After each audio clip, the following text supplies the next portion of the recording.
kia đốt bờ mà tem mà hộp 11នេះនិយាយពីថាអស់ទាស់មកបងប្អូនហើយគ្រាន់តែដុតហើយលីងហើយនោះគឺថាក្លិនឡើងឈ្ងុយបើថាសាច់បកាវិញគឺថាឡើងផ្អែមស្វិតហ្មងណាបងប្អូនថ្ងៃនេះគឺថាចង់មកធ្វើមកហូបបែបម្ទេសហិលមួយថ្ងៃហ្នឹងគឺភ្លៀងជាប់រហូតអញ្ចឹងគឺញ៉ាំរបស់ហិលចេះគឺឆ្ងាញ់ណាបងប្អូនហើយខ្ញុំអត់ទាន់បានញ៉ាំបាយថ្ងៃទេណាបងប្អូនអាឡៃតែរវល់ការងារនៅហាងឥឡូវនេះគឺមកចាប់ដើមមុននឹងធ្វើបកាដុតអំបិលម្ទេសនេះគឺខ្ញុំមកដាក់ថ្នាំកាពះ PE Max Premium នេះមកកញ្ចប់សិនដោយសារឥឡូវហ្នឹងកំពុងតែរៀងចុកលមូកាពះផងអត់បាយពីថ្ងៃហើយមកចាំញ៉ាំបកាដុតអំបិលម្ទេសនឹងទៀតអញ្ចឹងដាក់ហើយមុននឹងយើងចម្អិនមកហូបហើយសម្រាប់អ្នកដែលគាត់មានជំងឺកាពះចុកលមូញ៉ាំរបស់ហិលអីហ្នឹងគឺថាដាក់ PE Max Premium នេះមកកញ្ចប់គឺជួយឲ្យកាពះយើងហ្នឹងគឺថាស្រួលហ្មងណាបងប្អូនហើយថ្នាំកាពះ PE Max Premium នេះគឺអត់មានជាតិស្ករទេល្អបំផុតសម្រាប់អ្នកដែលគាត់មានជំងឺទឹកនោមផ្អែមឥឡូវនេះមកចាប់ផ្ដើមធ្វើម្ហូបរបស់យើងវិញគឺខ្ញុំយកបកាមកកាត់ព្រុយរបស់វានឹងចេញឲ្យស្អាតណាបងប្អូនបន្ទាប់មកគឺខ្ញុំដាក់ឆ្នាំងទឹកឡើងដាំទឹកឲ្យពុះដាំទឹកពុះហើយបើខ្ញុំចាប់ផ្ដើមយកបការបស់យើងដែលយើងបានកាត់ព្រុយស្អាតហើយហ្នឹងគឺដាក់ចំហុយវារយៈពេល5នាទីបងប្អូនតែពេលដែលខ្ញុំរៀបដាក់វាចំហុយ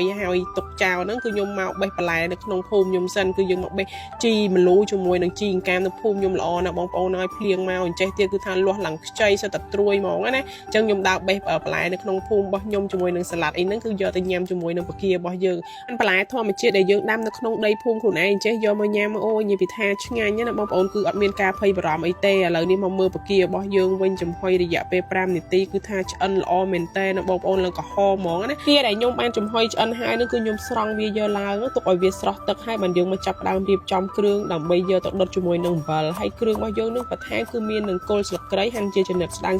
ម្ទេសយើងក៏ហាន់ស្ដើងណាហើយបន្ថែមនឹងគឺមានជាមួយនឹងម្រេចខ្ចីហើយស្លឹកក្រូចសើចគ្រឿងផ្សំយើងគឺមានតែប៉ុណ្្នឹងឯងដែលយើងយកទៅដុតជាមួយនឹងអំបិលជាមួយនឹងបការបស់យើងណាបងប្អូនអញ្ចឹងខ្ញុំមកចាប់ផ្ដើមដុតនេះគឺយើងដាក់អំបិលរបស់យើងនឹងគឺយើងប្រើអំបិលគ្រួសណាបងប្អូនលីងវាឲ្យវាស្ងួតល្អសិនបន្ទាប់មកគឺយើងដាក់គ្រឿងដែលយើងបានហាន់មិញហ្នឹងមានគល់ស្លឹកគ្រៃម្ទេសស្លឹកក្រូចសើចជាមួយនឹងម្រេចខ្ចីម្រេចខ្មៅគឺម្រេចទុំយើងហ្នឹងណាបងប្អូនគឺដាក់ចូលលីងជាមួយគ្នាគឺលីងឲ្យវាស្ងួតល្អហើយបានខ្ញុំចាក់បការបស់យើងដែលយើងចំហុយមិញហ្នឹងគឺចូលលីងដុតជាមួយនឹងអំបិលរបស់យើងនោះគឺបន្ថែមអញ្ចឹងកម្ដៅអំបិលដែលយើងបានដុតក្ដៅហ្នឹងនៅពេលដែលយើងដុតជាមួយនឹងបកាគឺធ្វើឲ្យសាច់បការបស់យើងគឺកាន់តែផ្អែមឆ្ងាញ់បើបងប្អូនសួរថាពេលដុតអញ្ចឹងតើបការបស់យើងប្រៃអត់គឺវាប្រៃតែសម្បកក្រៅទេបងប្អូនតែសាច់ខាងក្នុងវាគឺផ្អែមឆ្ងាញ់មែនតើ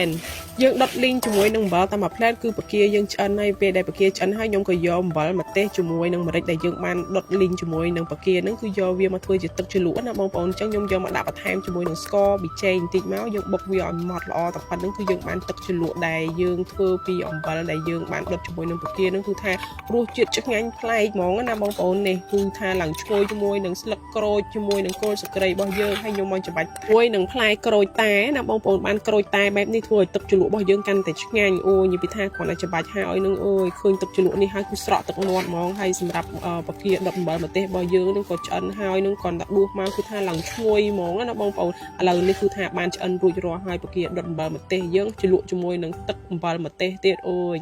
ឆ្ងាញ់ណាស់បងប្អូនហើយគាត់តែខ្ញុំឃើញនេះគឺទ្រាំអត់បានទេគឺចាប់ផ្ដើមមកបកបការបស់យើងហើយបើថាសាច់បការបស់យើងគឺថាឡើងក្រៀមហ្មងណាហើយជ្រលក់ជាមួយនឹងនេះអំបិលម្ទេសម្រេចរបស់យើងនេះអូយគាត់ថាខ្ញុំដាក់ចូលតាមមួយម៉ាត់ទេបងប្អូនហើយគឺឡើងខ្ទិះពេញមាត់សាច់បកាយើងគឺថាឡើងរឹងស្ពិតផ្អែមហ្មងណាប្រៃឡំជាមួយនឹងទឹកជ្រលក់របស់យើងហើយជាមួយនឹងសាច់បកាឡំតិចនៅពេលដែលយើងដុតជាមួយនឹងអំបិលបែបនេះអូយបងប្អូនហើយគឺថាមួយមុខនេះគឺថាឆ្ងាញ់មែនតែនឆ្ងាញ់អស់ទាស់ហ្មងបងប្អូនអាចសាកធ្វើបានអត់ពិបាកធ្វើហើយក៏ស្រួលធ្វើតាមមួយផ្លែទេបងប្អូនគ្រឿងផ្សំក៏ងាយដែរសាកធ្វើទៅឆ្ងាញ់ណាស់បងប្អូនអើយនិយាយមែន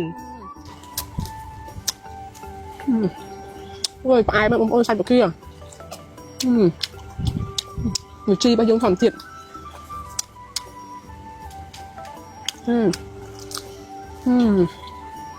អូយអែមមែន